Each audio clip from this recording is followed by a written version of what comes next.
guys, it's us.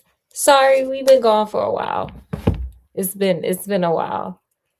And it's because we had a family emergency that we had to tend to, and everything's good to go now. So here we are. We are back at the jump off with the stories, and it's kind of weird because we kind of stopped at a nice stopping point unintentionally though.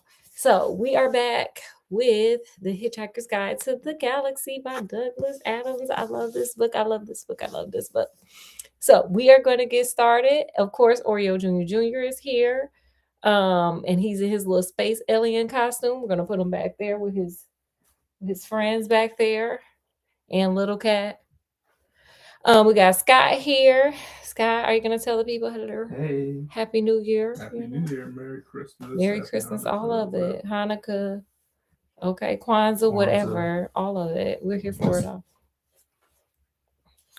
Day of Whatever. the Three Kings, All of it, honey. Boxing Day, whatever you celebrate, honey, happy. and happy birthday if your birthday. If it's your Was your birthday, birthday? happy birthday.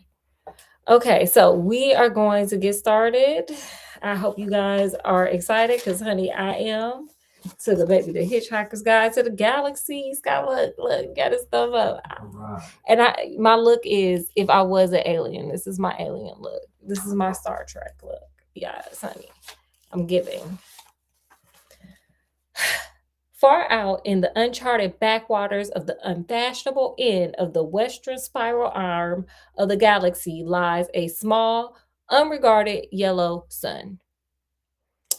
It's basic at best, is what they're saying. Orbiting this at a distance of roughly 98 million miles is an utterly insignificant little blue green planet whose ape descended life forms are so amazingly primitive that they think digital watches are a pretty neat idea. Girl, they got to get a Rolex. This Earth has or had a problem, which was this: most of the people living on it were unhappy for pretty much of the time. Many solutions were suggested for this problem, but most of those were largely concerned with the movements of large green pieces of paper that would be money, which is odd because, on the whole, it wasn't the small green pieces of paper that were unhappy. Right. Think about it. Scott, do you think money is unhappy or is it us who's unhappy? Because we don't have enough of it. Probably us. Period. What y'all think? And so the problem remained. Lots of people were mean, and most of them were miserable, even the ones with digital watches. I wonder why.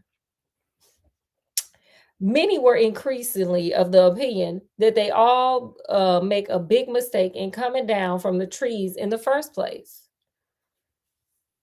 And some said that even the trees had been a bad move and that no one should have left the oceans. Okay, girl, we just are fighting about fighting, y'all.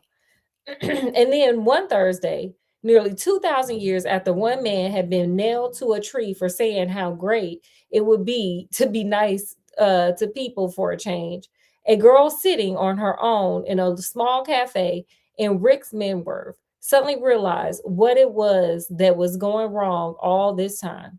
And she finally knew that the world could make a good and happy place. Okay, period, girl, tell us. Girl, you could sell it. You better sell it. You better monetize it. This time it was right. It would work. And no one would have to be nailed to anything. Are you sure? This is not her story. But it is the story of that terrible, stupid catastrophe and some of its consequences. It is also the story of a book called, guess what? The Hitchhiker's Guide to the Galaxy. All right. Oh my gosh, I love this. Not an Earth book, never published on Earth, and until the terrible catastrophe occurred, never seen or even heard of by any Earthman. Nevertheless, a wholly remarkable book. In fact, it was probably the most remarkable book ever to come out of the great publishing corporation of Ursa Minor, which no Earthman had ever heard of either. Well, girl, they running around with flags, just nailing them to every damn rock they can get off of this planet too. So, I mean, you sure they ain't heard of it? Scott, you ever heard of the Ursa Minor? Yeah, I think Y'all ever heard of it? Not only is it a wholly remarkable book, but it is also a highly successful one. More popular than the Celestial Home Care Omnibus, better selling than 53 More Things to Do in Zero Gravity. Okay, girl, y'all doing all kinds of stuff. And more controversial than Olan, ooh, it's a made up word trilogy of philosophical blockbusters. Where God went wrong, some more of God's greatest mistakes. And who is this God person anyway? Girl, we'll tell y'all on Sunday Funday School. Yeah, it sounds like somebody should join. Somebody, y'all come on if y'all want to know. Y'all or the Hitchhiker's Guide, them people need to come on a Sunday Funday School, child. Come on. Shum on down, baby. In many of the more relaxed civilizations on the outer eastern rim of the galaxy, the Hitchhiker's Guide has been already supplemented the great Encyclopedia Galactica as the standard repository of all knowledge and wisdom. For though it has many omissions and contains much that is apocryphal, or at least wildly inaccurate, it scores the older, more pedestrian work in two important respects. First, it is slightly cheaper. And second, it has the words "Don't Panic" inscribed in large friendly letters on its cover. Because that's the number one rule to the Hitchhiker's Guide: don't panic. Even though I'm always panicking, don't panic. For some reason, I thought it was bring a towel. No, it's always bring a towel. But the first rule to the Hitchhiker's Guide is don't panic. Oh, okay. So y'all don't panic. We got this. But the story of this terrible, stupid Thursday, the story of its extraordinary consequences, and the story that of how these consequences are inextricably intertwined with this remarkable book begins very simply. It begins with a house. This is like the Wizard of Oz. Maybe I am. Am I wicked? I don't know what I'm doing. Could be. I'm doing, you know what? I'm multitasking. I'm multitasking today. I'm wicked. I'm the Hitchhiker's Guide. I'm an alien, honey. I got food poisoning and all of it. Okay. I know you can sing. You said what? So I know you can sing. Sing? Wicked. Oh yeah, totally. They don't play the commercial anymore. Okay, we're gonna go halfway through chapter 1. Do you think we got time? Because Scott's cooking. Whatever you got to do. Scott, I don't want the cooking to get messed up. Sorry, y'all. This is ill planned. But tomorrow, Sherlock. Tomorrow, I'm doing Sherlock Holmes. Tomorrow, I got to give y'all a treat since I disappeared for so long. So tomorrow, Sherlock. Well, it's like 20 to 30 minutes, probably. Okay. Oh, and also, you know what? I told myself this was my New Year's resolution. Make sure to like, share, and subscribe. I'm going to say it before the end because I'm good at this. The house stood on a slight rise just on the edge of the village. It stood on its own and looked over a broad spread of West Country farmland. Not a remarkable house by any means. It was about 30 years old, squattish, squarish, made of brick, and had 4 windows set in the front of a size and proportion which more or less exactly failed to please the eye. Girl, look, in this economy, you got to take what you can get. You just gotta. It's probably worth like $5.7 million. The only person for whom the house was in any special way was Arthur Dent, and that was only because it happened to be the one he lived in. He had lived there for about 3 years, ever since he had moved out of London, because it made him nervous and irritable. Okay, girl, probably because it's expensive and it's a lot going on. London, like New York. It's a lot going on, honey. It's busy. So I get it. He was about 30 as well, tall, dark haired, and never quite at ease with himself. The thing that used to worry him the most was the fact that people always used to ask him what he was looking so worried about. Sir, you need to find a therapist. He worked in a local radio, which he always used to tell his friends was a lot more interesting than they probably thought. It was. 2, most of his friends worked in advertising. On Wednesday night, it had rained very heavily. The lane was wet and muddy, And the Thursday morning sun was bright and clear as it shone on Arthur Dent's door for what was to be the last time. It wasn't properly registered yet with Arthur that the council wanted to knock it down and build a bypass instead. Okay, sir, we just gonna be homeless. You just laying up in the house and you know they're about to die. Okay. At 8 o'clock on Thursday morning, Arthur didn't feel very good. He woke up Blairly. This is a British book, by the way. So some of these are some British words. So just excuse me if I pause for it, because girl, okay. Anyway, he woke up Brarely. I don't know what that means. God, do you know what Brarely means? Do y'all know what Brarely means? No, can't say that I did. Okay, me either. Got up, wandered Brarely around his room, opened a window, saw a bulldozer. Okay, girl, okay. Found his slippers and stomped off to the bathroom to wash. Toothpaste on the brush, so scrub. Shaving mirror pointing at the ceiling. He adjusted it.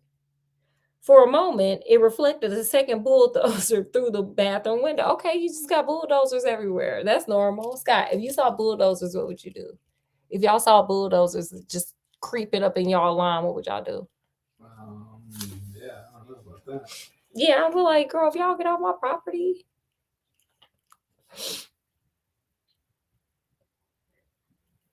He shaved them off, washed, dried, and stomped off to the kitchen to find something pleasant to put in his mouth.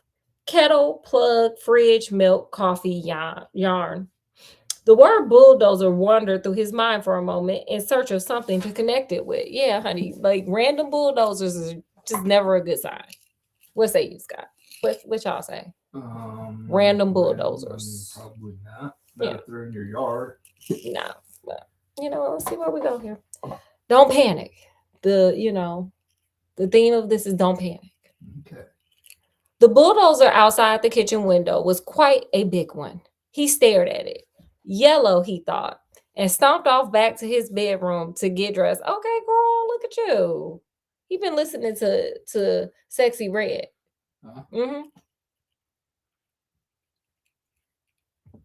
Passing the bathroom, he stopped to drink a large glass of water and another one. He began to suspect he was hungover.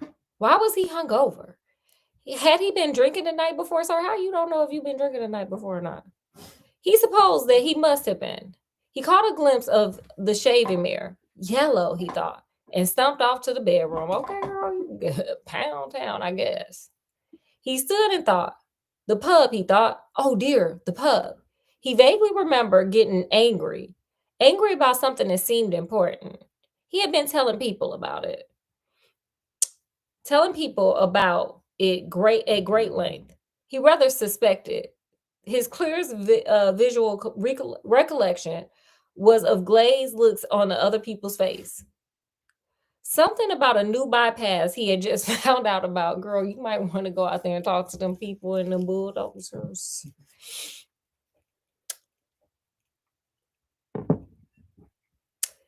It had been in the pipeline for months, only no one seemed to have known about it. Ridiculous.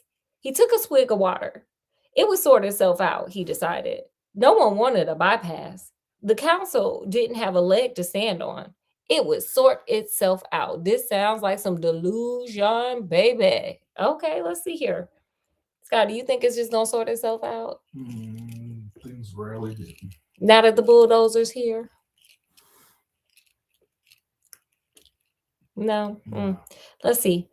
God, what a terrible hangover it had earned him, though. He looked at himself in the wardrobe mirror. He stuck out his tongue. Yellow, he thought. The word yellow wandered through his mind in search of something to connect it with. Girl, a school bus. Scott, what else is yellow? You guys, what else is yellow? A banana. Submarine. Period. Big bird. Okay. I mean, I'm going to help him associate these words because, okay, sir. 15 seconds later, he was out of the house and laying in front of a big yellow bulldozer that was advancing up his garden path. Yes, sir. He got it. He got it now. Bro got it. Bro got it. Bro got it. He figured it out. Mr. L. Proser was, as they say, only human. In other words, he was a carbon-based bipedal life form descended from an ape. More specifically, he was 40, fat, and shabby. And we just go drag this man. We just go drag him. He might get it together a little later. We don't know. We just go drag this poor man. And I'm going to do it one more time because it's said in this book. More specifically, he was 40, fat, and shabby and worked for a local council. Well, at least he got a job. Curiously enough, though he didn't know it, he was also a direct male line descendant of Genghis Khan. Period. I love Genghis Khan. I'm a fan. So I might have to look at this man a little different. I'm a fan of Genghis Khan. I'm sorry, y'all. And if y'all don't know, look him up, figure it out. That man conquered the most land mass like ever. Period.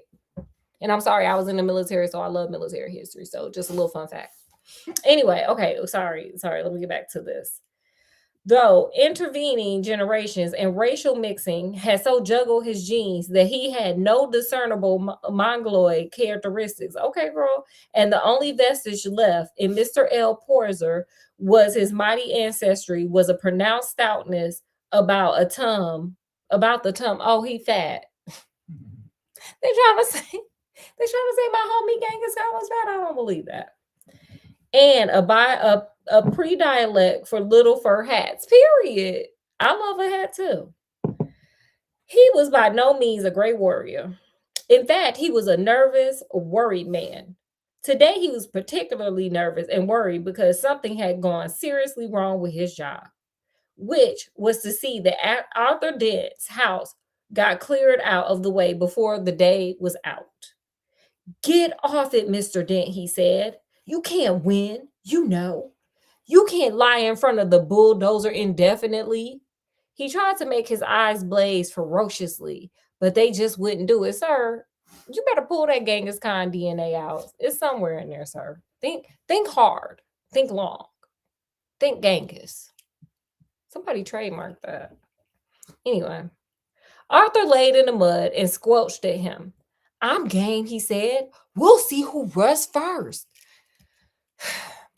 Sir, you ain't gonna win this one. My bet's on the tank. I'm afraid you're gonna have to accept it, said Mr. Proser, gripping his fur hat. Yes. And rolling it round the top of his head.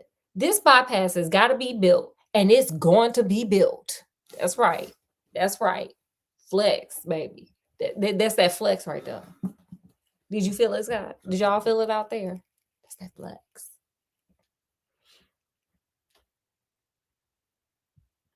First, I've heard of it, said Arthur. Why's it got to be built? Mr. Prosser shook his finger at him for a bit, then stopped and put it away again. What do you mean, why's it got to be built? He said. It's a bypass. You got to build bypasses. Bypasses are devices that allow people to dash from point A to point B very fast, while other people dash from point B to point A very fast. It's a highway. They're giving it from an alien's perspective because I'm an alien.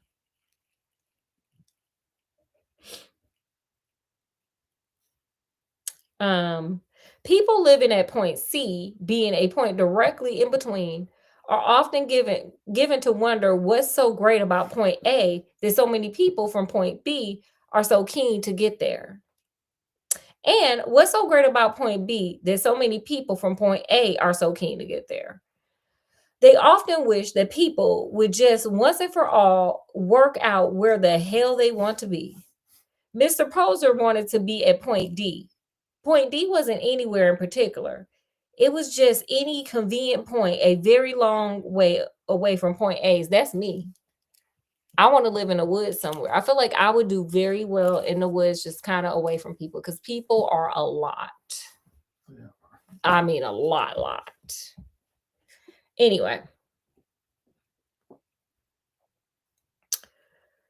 Um, he would have a nice little cottage at Point D with access over the door and spend a pleasant amount of time at Point E. Okay, sir. How big a land you want? Which would be the nearest pub to Point D. His wife, of course, wanted climbing roses, but he wanted axes. He didn't know why. He just liked axes. We saw a documentary about Bam, who is saying he is the Britney Spears of Jackass, by the way. Y'all gotta look it up. His conservatorship person, the lady who was doing his conservatorship, her name was Lima. She liked axes too, period. You see how I tied all that together? I tied all that together. Y'all should go watch that documentary. It's crazy. What is the name of the show it's on? I don't remember what it was called. It's a show on HBO. Tomorrow when I come back with Sherlock, I'm gonna tell y'all the name of it. It's crazy. Like Bam from Jackass is like, I'm the Britney Spears of Jackass. Period. And this lady is running around looking like Lizzie Borden with a damn axe talking about, I just like axes. I just keep them under my bed. Y'all need to watch it. It's crazy. Anyway, okay. Sorry. That just traumatized me. That just brought me back to that show. I'm sorry, y'all. Anyway. I lost my place. Oh, he flushed hotly under the derisive grin of the bulldozer drivers. He shifted his weight from one foot to the other. It was equally uncomfortable on each. Girl, he probably got bunions. Obviously, someone had been appallingly incompetent, and he hoped to God it wasn't him. Mr. Proser said, you were quite entitled to make any suggestions or protests at the appropriate time, you know. Appropriate time, hooted Arthur. Appropriate time. The first I knew about it was when a workman arrived at my house yesterday. I asked him if he had come to clean the windows, and he said no. He came to demolish the house. He didn't tell me straight away, of course. Oh, no. First, he wiped a couple of windows and charged me a $5. Period. He said, I'm making money on the job. I'm making extra money while I'm on the job. And I'm going to just tell you this good, disappointing news. Like, sir, your house going to get towed down and you owe me $5. Period. Then he told me, but Mr. Dent, the plans have been available in the local planning office for the last 9 months. Oh, yes? Well, as soon as I heard it, I went straight round to see them yesterday afternoon. You hadn't exactly gone out of your way to call attention to them, did you? I mean, actually telling anybody or anything. Girl, this is how people be working. They don't be caring about you, child. They go hide it and they be like, oh, you didn't check over there in the remotest corner of the earth? Yeah, that's where it was. Child, these people don't care. Like, why they don't care. They just want to do stuff and make money doing it, child. Anyway, but the plans were on display. On display? I eventually had to go down to the cellar to find them. This sounds like Office Space. Remember they kept moving that dude and they just eventually moved him to the basement and just put him in the middle. Like, nobody needs to see that. That's the display department with a flashlight. Well, the lights are probably gone. So had the stairs. Period. They was trying to really hide that shit. But look, you found the notice, didn't you? Yes, said Arthur. Yes, I did. It was on display on the bottom of the locked filing cabinet, stuck in a disused lavatory with a sign on the door saying, beware of the leopard. Period. A cloud passed overhead. It cast a shadow over Arthur Dent as he lay, propped up on his elbow on the cold mud. It cast a shadow over Arthur Dent's house. Mr. Proser frowned at it. It's not a particularly nice house, he said. You just gonna drag this man's house before you make him homeless? I'm sorry. I happen to like it. You'll like the bypass. Oh, shut up, said Arthur Dent. Shut up and go away. And take your bloody bypass with you. Oh, wait. And take your bloody bypass with you. Does that sound I'm sorry to the Brits. That was terrible, but that's how I did that. It was not good, but hey, I gave it a go. You and Scott, you gonna sit up there and just cheer me on. It was a good effort. A for effort. Anyway, you haven't got a leg to stand on, and you know it. Mr. Prosser's mouth opened and closed a couple of times while his mind was for a moment filled with inexplicable but terrible, attractive versions of Arthur Dick's house being consumed with fire. Okay, sir, you just gonna turn into an arsonist? Ooh, you just kind of, ooh. And Arthur found himself running, screaming from the blaze ruins with at least 30 hefty spears protruding from his back. Sir, you violent. Wow. You a little violent, sir. You like axes, you say? You a little violent.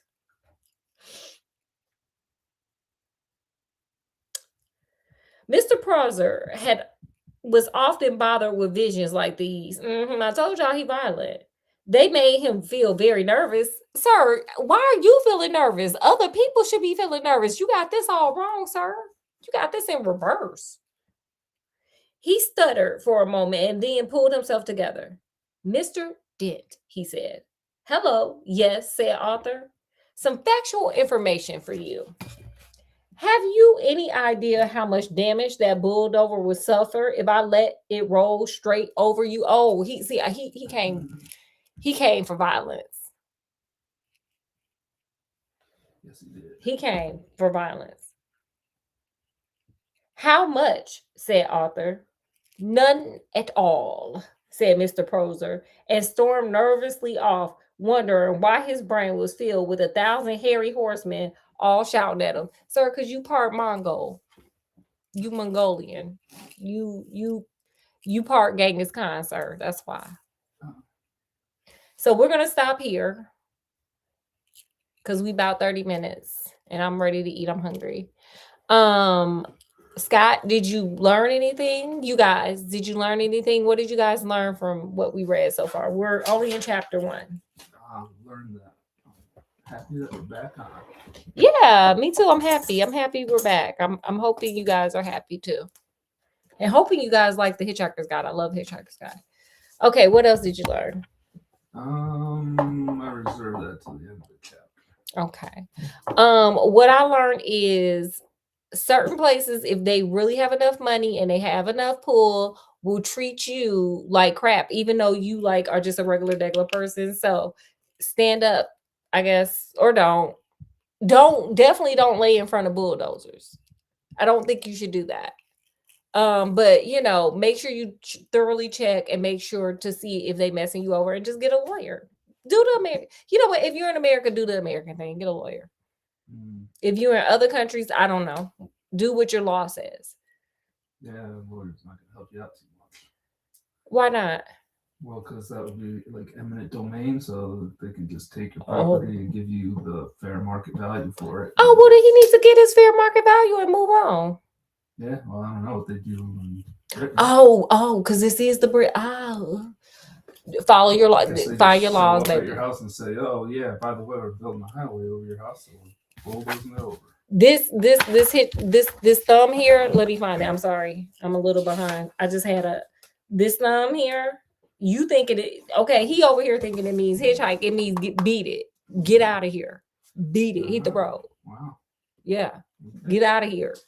They may have named this book wrong. So okay. Anyway, I'm gonna let you guys go. Because the food's almost done and I'm hungry. But we wanted you guys to know it's not that we're putting you out. You can go check out our other videos. But I'm hungry. So we just wanted you guys to know we're here. We just had like a family emergency. We got it all resolved. Life is, life is lifing. So with that, we're gonna bid you guys adieu. So from wherever we are to wherever you guys are, peace, love, happiness, skidamarinky dinky dink, and we'll see you tomorrow with Sherlock. Tomorrow, Sherlock. That's the title. Tomorrow, Sherlock. But I want to get it ready. I want to have it together. So we'll see you guys later. Thank you guys. Happy New Year. Happy everything. And we'll see you guys tomorrow. Bye.